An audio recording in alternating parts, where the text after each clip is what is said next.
One Mind for Research campaign, Garen Staglin. Good morning, everybody.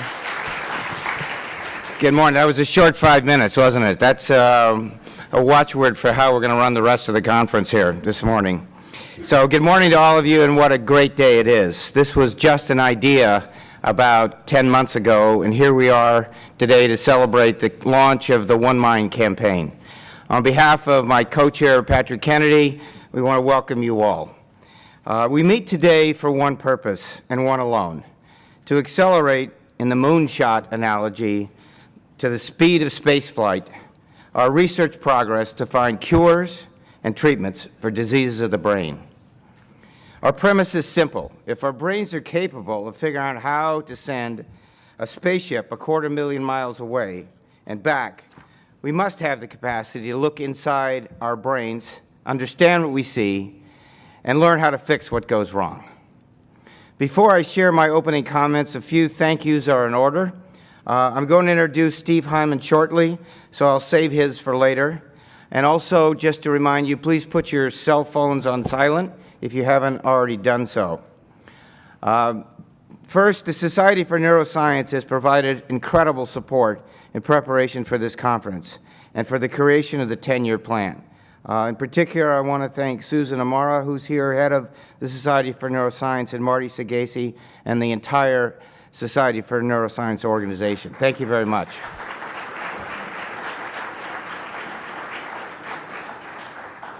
The Dana Foundation was an early endorser of the One Mind campaign and is providing complete videography and website editions of the proceeding this week. And those will be up and available on the onemindforresearch.org website very shortly after this conference. And I heard some distinguished professors here saying that they may no longer have to teach now; they'll just show this video as we go forward here.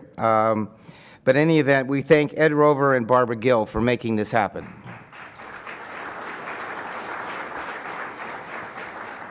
And a great hand in communication to the advocacy community was facilitated by the American Brain Coalition.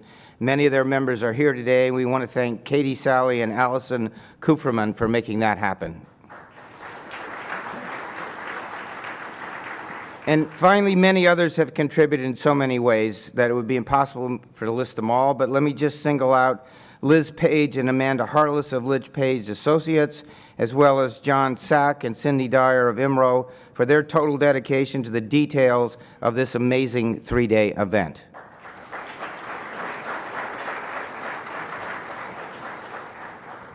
So the coming days will be devoted in many ways to science. You'll hear facts and figures, you'll see imagery that captures the imagination and dazzles it, and you'll share knowledge and discuss research.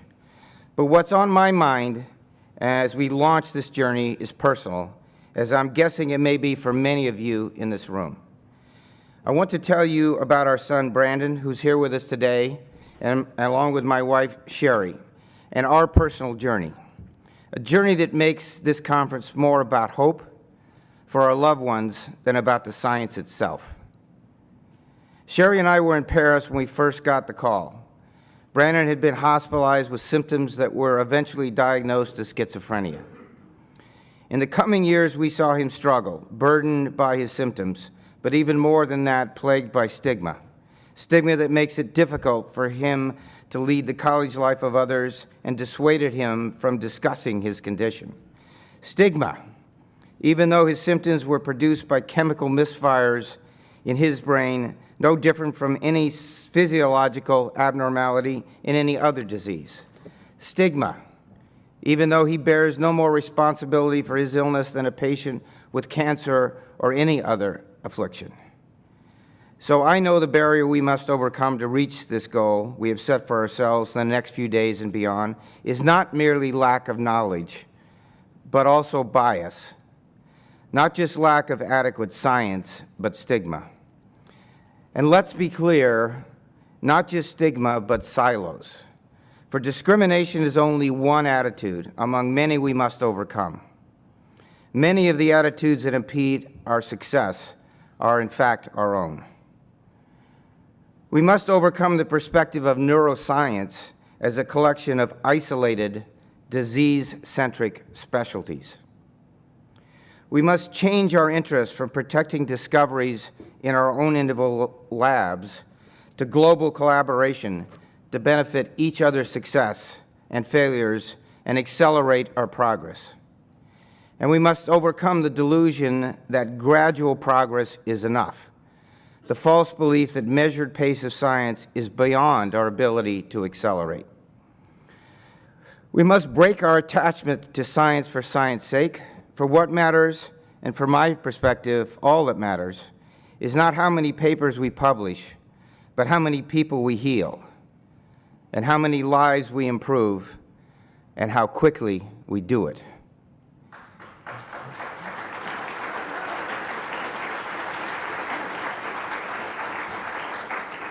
In these respects, we stand here today on the cusp of scientific history.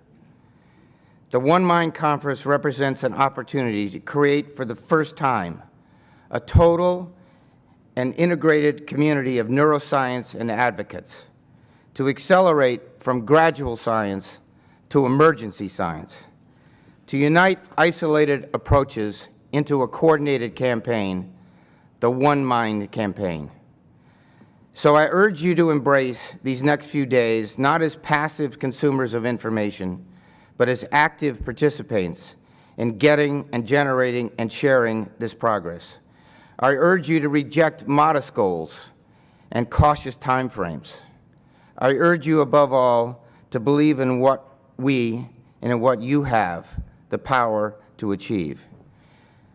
This we do for the 100 million Americans with brain diseases. This Sherry and I do for Brandon. This we all must do, for it's within our power to see cures, to see a total understanding of the workings of the human brain within our lifetimes. And because 60 is the new 40, I'm counting on this. We need many things. We need to complete our research. We need to secure funding. We need to find breakthroughs. But most of all, we need to be what we are here today. We need to be of one mind to succeed. Thank you.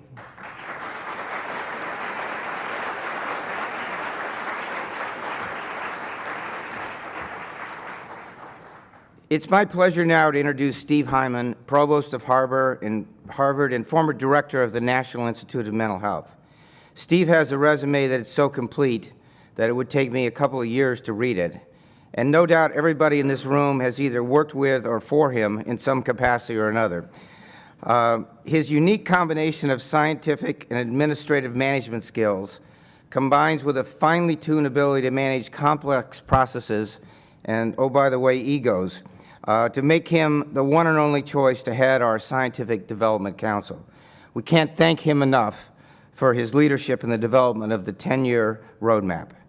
He has juggled his incredibly busy schedule, the week of commencement and trustee meetings at Harvard, to be with us this morning to present the summary vision of the One Mind for Research roadmap. Please welcome Steve Hyman.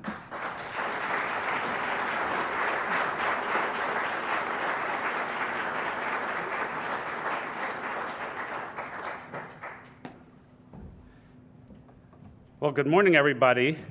We'll get serious in just 1 minute, but I first, before a few of my own thank yous, you might wonder how I got into this. So I went to San Diego for the neuroscience meetings, hoping to catch some sun. Like most East Coast provosts, I normally have looked like I've been under fluorescent lights for a long time. And I was walking along when all of a sudden, Garen and Patrick Kennedy dropped out of a palm tree and landed on me. And as I recovered, it's all about the brain. As I became reoriented, I found out that I was doing this, whatever this was. And so this goes to the thanks. I think that this is a really important effort. It is very important at a time when so many of our colleagues in many scientific disciplines are checking their bodies and their wallets for wounds. They are in retrenchment mode. As a university provost, I am professionally frightened and looking at everybody's funding projections. And instead, here we are planning a major push into neuroscience. Instead of retrenching, we are thinking of new and better ways of doing things. And with the leadership of Garen Staglin and Patrick Kennedy, we're going to try to convince various government agencies outside the NIH and private philanthropy and industry that this is the time to fund neuroscience. I also want to thank very much the Society for Neuroscience, especially Marty Sagasi, who seems always to be online. I would send him emails sometime after midnight on random weekdays and have an answer before I logged off. And unsung hero Liz Rumsey, who tried to schedule, and many of you said, I am free for 9 seconds, and somehow here you all are. And I want to thank the Dana Foundation and Ed Rover for all they have done to produce the summary booklet that you have and to edit the plan that's on the web and to generally support this effort. And especially Barbara Gill and then Barbara Rich, who again was up in the wee hours editing my gargoyled and really awful prose as I got more and more tired and was writing from hypnagogic states. And I really thank them enormously. Okay, now to the serious bit. This is an overview that it will parallel very much what you have in the pamphlet, which is a pamphlet not necessarily only meant for this choir, but is meant, as you go door to door, ringing the bell and converting people to neuroscience. There is a long version of a 10-year plan that is on the web. And let me just say, this plan was assembled beginning in December of this past year, very, very quickly. None of us believe that it is perfect. On the other hand, having it on the website in public view will allow us a process of refining the plan. And if you read in the booklet, everybody is involved is very sophisticated about the balance between basic science and translational and clinical science. And as you'll see, nobody is planning some Orwellian takeover of neuroscience or the Soviet state, but rather, I think, a rather clever and engaging and motivating push for neuroscience that, as Garen says, is going to take discoveries or must take discoveries much more rapidly from the lab into the clinic. So the goals, now, can I control the slides from up here? Let's see. Yes. So the goals underlying this program are pretty straightforward. We want to make the case for strong funding of neuroscience despite fiscally challenging times. Part of what we need to do is to diminish the fragmentation in planning. Now, let me talk about that for a second. Again, none of us thinks that a single voice can speak for all of the various parts of neuroscience. But historically, for example, even in the NIH, instead of having a single brain institute like the National Cancer Institute, we have 5 institutes that are very much dedicated at their core to neuroscience, but 13 or 14 overall supporting neuroscience. And this means that when large infrastructure, shared databases, perhaps large clinical trials are needed, it is much more difficult in neuroscience to pull that off than it is in cancer or cardiology. This is a contingent historical accident. Now, right now, we happen to be fortunate to have NIH Institute directors who have been engaged in this process, have worked very hard, and who are very collaborative. But they are embedded in an institutional design with councils and supporters that make it harder for them to collaborate than you would sometimes imagine. In addition, the VA and the Department of Defense also support neuroscience research. And in my memories from my time in Washington and my recent refresher course with Garen and Patrick Kennedy, I realized just how siloed those agencies are and how much work we're going to have to do to avoid, not only to avoid unnecessary duplication, but to unleash collaborative, creative advances. And this is just one example of the kind of fragmentation that sometimes impedes what we want to get done. I want to highlight investments in tool building, shared large-scale databases, and collaborative networks. And now again, for the basic scientist in a small lab pursuing hypothesis-driven research, the goal is not to crowd out that traditional approach to science, but to make it stronger by allowing people to rely on publicly available data and on tools. If you look in the larger version of the plan on the web, there is, for the scientists, a fairly technical but compelling section on microscopy, which has remarkably increased our capacity to make advances in neuroscience. And this would not be possible without collaborations with chemists and physicists and engineers and all kinds of other people building these exciting new tools that then free us to answer biological questions. The problem being, and the reason I want to highlight this, is that the building of tools, the maintenance of databases over time are very hard to fund in our traditional federal funding system. If you're building a tool, the question is, where's your hypothesis?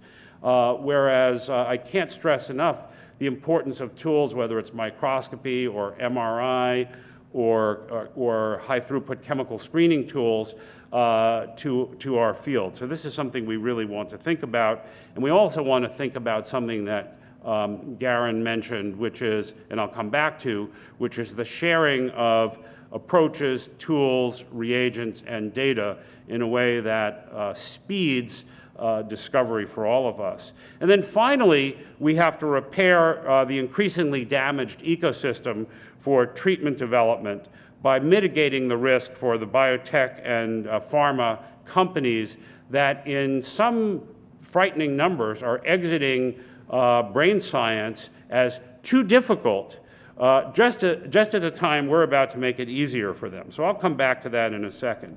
Now, for many of you, you've seen various versions of this, but for others, this bears some understanding.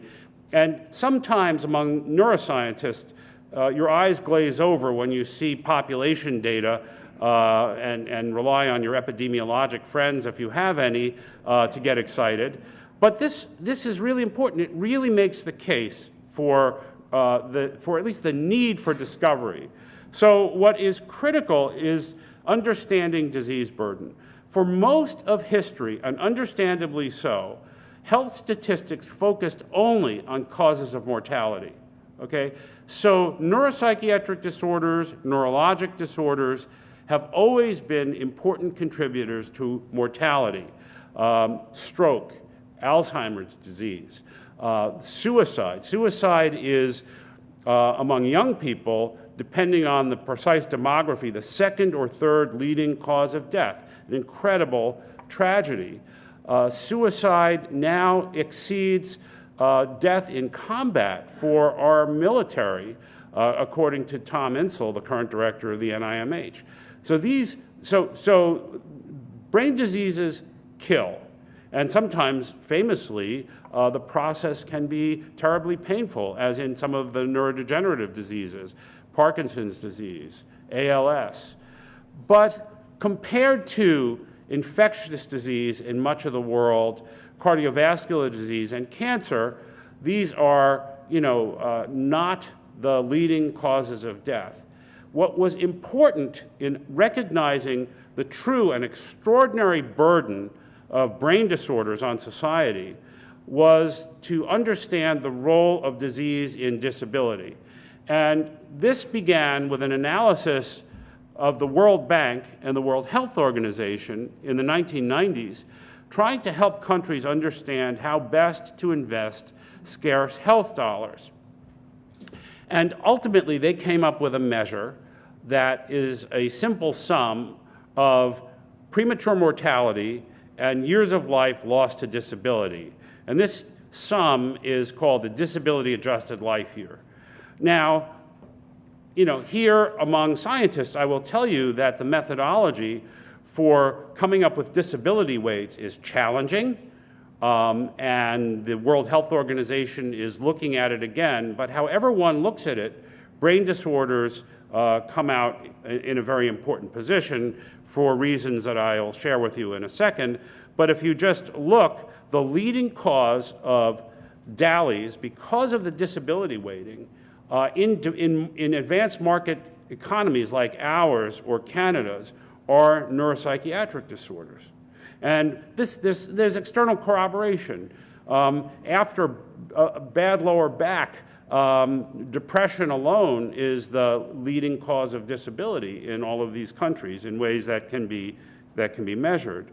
And then among the neuropsychiatric and neurologic disorders, if you just have a sense of compared to other individual disorders, number one cause of DALYs, so this actually integrates premature mortality, is depression. Number three is alcohol use disorders. Number seven is Alzheimer's dementia. And number eight is cerebrovascular disease. So 4 of the top 8 causes of DALYs in the United States and Canada are brain disorders. That, leaving out even the suffering, the family disruption, the effects on caregivers, that makes a powerful case for the urgency.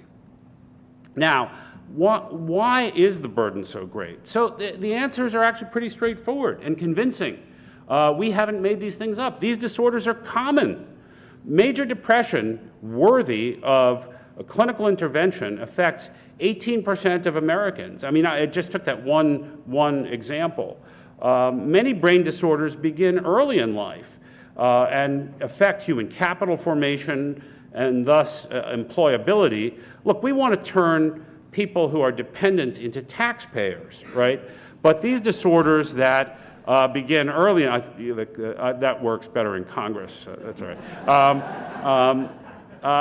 But disorders like autism, learning disorders, many forms of epilepsy, schizophrenia, all begin before adult life.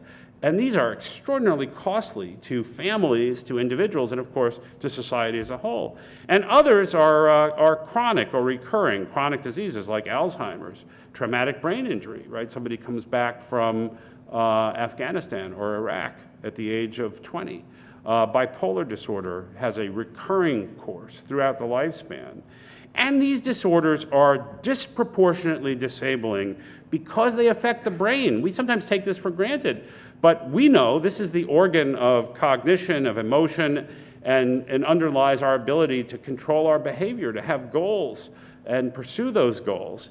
This is very different, as bad as it is to have an injury to a limb or to other organs, and I don't mean ever to make light or to pit one set of diseases against another. It's no surprise that these disorders are extraordinarily disabling and therefore have a disproportionate impact on society. It's just that these things are invisible, right? No one is wearing a sling or a bandage or has blood on them. And so we have to, like the ancient mariner, keep repeating and repeating and educating and educating. And this also runs into the teeth of the stigma, the misunderstanding that Garen outlined for us just a few minutes ago. The other thing that should focus the mind here is the state of returning soldiers from our 2.2 wars, Afghanistan and Iraq, and then what's ever happening in Libya. But in many ways, the signature wounds of these wars are brain wounds, right? Traumatic brain injury from the concussive force of IEDs, which above all impact circuits involving the prefrontal cortex and therefore executive function. Post-traumatic stress disorder. Often a soldier will receive injuries that cause both together, and the symptoms can be confounded and very difficult to sort out and treat. Also depression, as I also mentioned, high rates of suicide. And then because of other wounds, traditional wounds of war, shrapnel wounds, bullet wounds, chronic pain, and then again, substance use disorders. We owe it to these soldiers to take care of them in a much better way than we now know how to do when they return from protecting us all.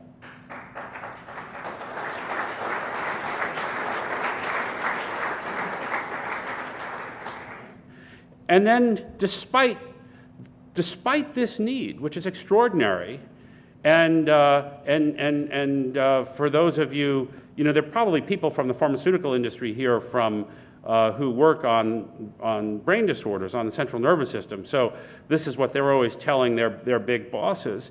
But despite enormous unmet need, and with that, enormous markets, industry is disinvesting.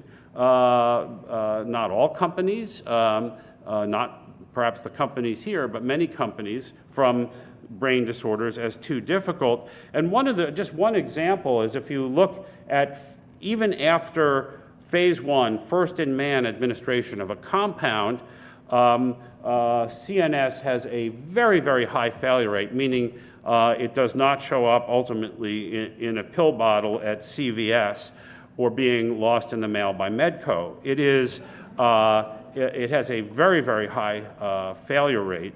And part of this reflects something we together have to fix, right? There's a shortage of validated molecular targets especially for neuropsychiatric disorders, but for many also of the traditional neurologic disorders. Animal models are not great in any part of medicine, but they often don't predict efficacy, and we have to think about better models, perhaps using, not to get too technical in this talk, highly penetrant genetic mutations instead of low penetrant SNPs. We have to think about using stem cells. We still have few biomarkers, but some interesting consortia across government, industry, academia have been forming, and their success, for example, in Alzheimer's disease. And many of you have read about this recently in the popular press, or where I read these things now in the Journal of the New York Times. We provost, it's mostly read memos, actually. And the other thing we shouldn't forget is that the brain is inaccessible, right, behind its skull, which is a real challenge for treatment development. It's not like cancer where a surgeon can literally take out the offending tissue and you can study it. And then for many disorders, such as pain or neuropsychiatric disorders, the endpoints in clinical trials are subjective, which again makes it very, very difficult to succeed in clinical trials. Okay, so here is the case that we, I think, need to make. We have to, it's palpably true that progress has been slow to this point because it's hard, right? The brain is the most complex organ that human science has ever undertaken to investigate. Nonetheless, the burden of disease that I quickly passed over, including the issues affecting our veterans, makes progress urgent, like no excuses. So the question then is, okay, I get it that it's urgent, but if it's been so hard, what is different? Why are you going to succeed now? And I think most of the people in this room are here to illustrate that situation. Why now? And I can't wait to hear everybody's talks about this. But among other things, there really are new tools that you're going to hear about. And again, you'll read it in the booklet. We like to think science makes progress only through our ideas, but tools matter. Without the telescope, Galileo would not have had to be excommunicated. I mean, wouldn't have discovered the 4 moons, Galilean moons of Jupiter, and reorganized our understanding of the universe. And we really have very important new tools. And I don't only mean things that come in a kit. I mean large platforms that produce important data, whether it's genomics or genetics or epigenetic screens or forms of microscopy or forms of non-invasive imaging that require not only pieces of equipment but large teams of people. We certainly have many new ideas which will be covered in the coming 2 days, and also, as Garen suggested, new forms of organization. And these changes, which are real and which we're going to document, are the reason we can now recommit ourselves to a big push in the brain sciences. So the challenges I've already told you. The brain is the most complex organ. You know, it's got thousands of distinct cell types. It's an easy competition if you have an argument with a hepatologist, right? They only have 2 or 3 cell types. The brain expresses in aggregate about 80% of the genome, but what does express mean? That's only the beginning, right? I mean, it then creates unbelievable diversity downstream of RNA polymerase acting.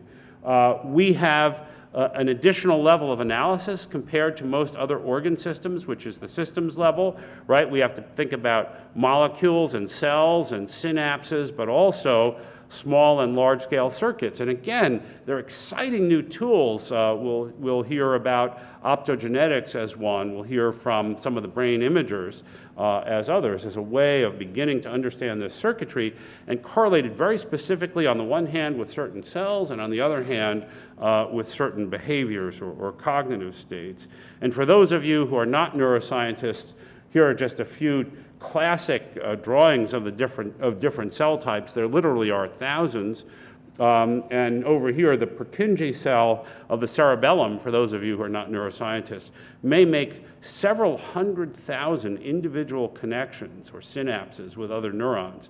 So overall in the brain, there are more than 100 trillion of these synapses, and they're not static, right? Because of brain plasticity, the way we change in response to development, experience, the way we learn, these synapses are changing all the time, and we're beginning to understand the detailed molecular mechanisms of that. I've mentioned the other challenge we have to overcome, which is that the brain is not readily accessible. It's behind an opaque, bony skull. I won't discuss both the ethical and practical problem of getting tissues, but just compare it to cancer biology. And again, it's not that cancer biology is easy, but a surgeon goes, takes a tumor, you can take that tissue, you can put it on the chip of your choice.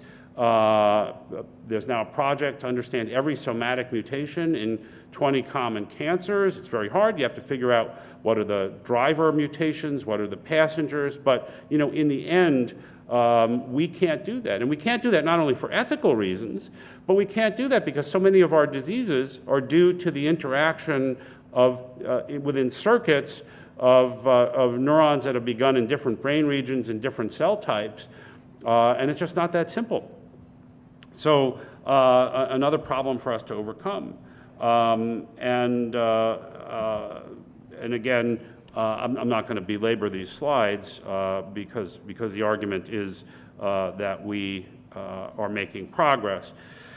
So the new tools that we're going to hear highlighted today go beyond this list, but we're going to hear about progress in genomics, which is the global study of genomes, and genetics, which is the correlation of genetic variation with phenotypic traits, including disease, that we care about. We're going to hear about exciting new studies in gene regulation, including epigenetics, which are ways of marking either DNA or the histone proteins that control them to produce relatively long-term changes in the way genes are activated or deactivated in the brain, both by developmental processes, but in an exciting way by lived experience. We're going to hear about stem cells as disease models, and we're going to hear more broadly about regenerative biology. Now, we often think of stem cells potentially as cell therapies that might replace lost neurons, for example, in Parkinson's disease. But maybe an earlier use will be the ability to take say, a skin cell of somebody who genetically has the propensity to have a certain disease, we know because they have the disease, and differentiate those into the right kind of neurons, and then use those potentially to screen for new drug therapies, something that is very, very important. And of course, there is progress, hard won, given, again, the inaccessibility of the brain in human experimental neurobiology through such methods as cognitive neuroscience and imaging, and also, very excitingly, both for learning and for therapy, brain-machine interfaces. So I want to make up a bit of time. These pictures are all, I was going to advertise the pamphlet you have, but the pictures are in the pamphlet. Let me just end with saying two things. One of the things we have to do to save the ecosystem moving from basic discovery to treatment is to help our industry brethren de-risk treatment development so that they can convince their shareholders that this is a worthwhile thing to do. And I think what the goal of the academic community is to identify targets, as we have been doing. But you know, our community has been a little undisciplined because we're so hungry to find targets. We've been a little bit undisciplined about target validation. We need to work hard to develop better animal models, to learn to use chemical screens, to work together, to develop biomarkers, and to do better phenotyping. And in so doing, we absolutely have to collaborate across sectors, including with industry. And as Garen implied, we have to think about the ways in which IP increases progress by enhancing the motives to develop something, but also the ways in which IP hampers progress when some of us get a bit too excited and patent basic research tools. So this healthy, sustained ecosystem for all of us is going to require strong basic science, open innovation models, having just talked about that, funding for tool building, technology platforms, and databases, and the cost of sharing those, and rich connections among academia, government, biotech, and the pharmaceutical industry. Over the next 2 days, we will share amongst ourselves as scientists and with policymakers and other leaders of science in the United States the sense that we feel the urgency, but based on the kinds of changes that we will all show with our work, we will prove that it really is time to make a big push in brain sciences. Thank you very much.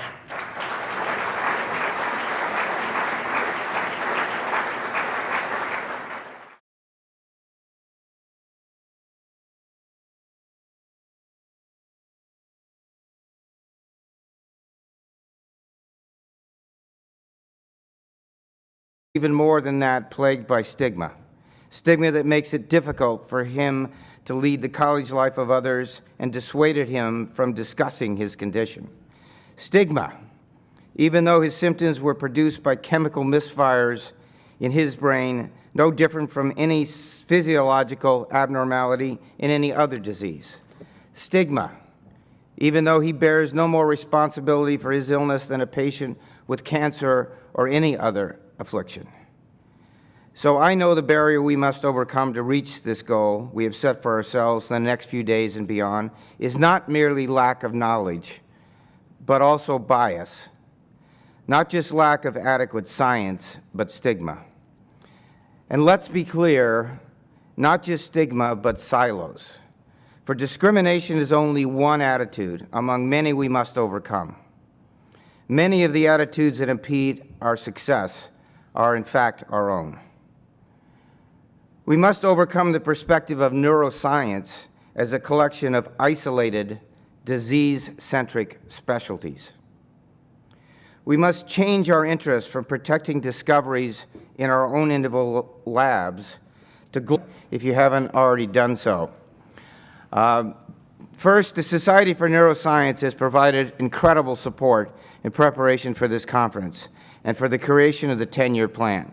In particular, I want to thank Susan Amara, who's here, head of the Society for Neuroscience, and Marty Sagasi, and the entire Society for Neuroscience organization. Thank you very much.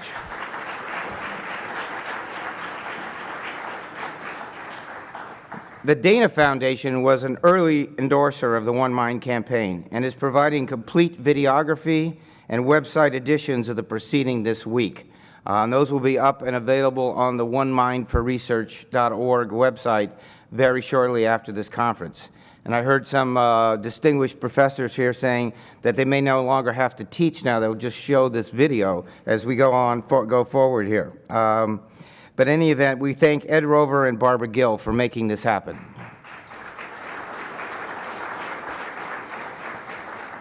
And a great hand in communication to the advocacy community was facilitated by the American Brain Coalition. Many of their members are here today, and we want to thank Katie Sally and Allison Kupferman for making that happen. Global collaboration to benefit each other's success and failures and accelerate our progress. And we must overcome the delusion that gradual progress is enough, the false belief that measured pace of science is beyond our ability to accelerate. We must break our attachment to science for science's sake. For what matters, and from my perspective, all that matters, is not how many papers we publish, but how many people we heal, and how many lives we improve, and how quickly we do it.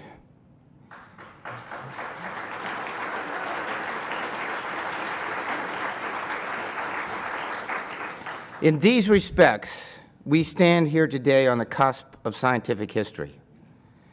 The One Mind Conference represents an opportunity to create for the first time a total and integrated community of neuroscience and advocates to accelerate from gradual science to emergency science, to unite isolated approaches into a coordinated campaign, the One Mind campaign.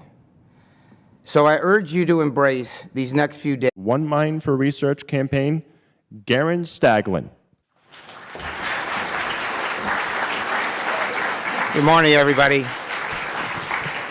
Good morning. That was a short 5 minutes, wasn't it? That's a watchword for how we're going to run the rest of the conference here this morning.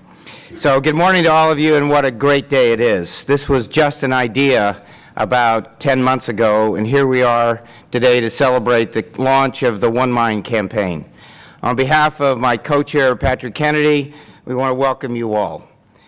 We meet today for one purpose, and one alone: to accelerate, in the moonshot analogy, to the speed of spaceflight, our research progress to find cures and treatments for diseases of the brain. Our premise is simple. If our brains are capable of figuring out how to send a spaceship 250,000 miles away and back, we must have the capacity to look inside our brains, understand what we see, and learn how to fix what goes wrong. Before I share my opening comments, a few thank yous are in order. I'm going to introduce Steve Hyman shortly, so I'll save his for later. And also, just to remind you, please put your cell phones on silent. And finally, many others have contributed in so many ways that it would be impossible to list them all, but let me just single out Liz Page and Amanda Hartless of Liz Page Associates, as well as John Sack and Cindy Dyer of IMRO for their total dedication to the details of this amazing 3-day event.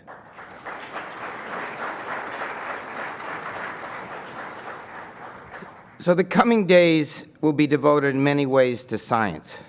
You'll hear facts and figures, you'll see imagery that captures the imagination and dazzles it, and you'll share knowledge and discuss research. But what's on my mind as we launch this journey is personal, as I'm guessing it may be for many of you in this room.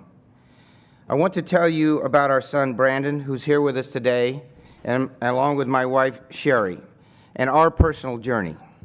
A journey that makes this conference more about hope for our loved ones than about the science itself. Sherry and I were in Paris when we first got the call. Brandon had been hospitalized with symptoms that were eventually diagnosed as schizophrenia. In the coming years, we saw him struggle, burdened by his symptoms,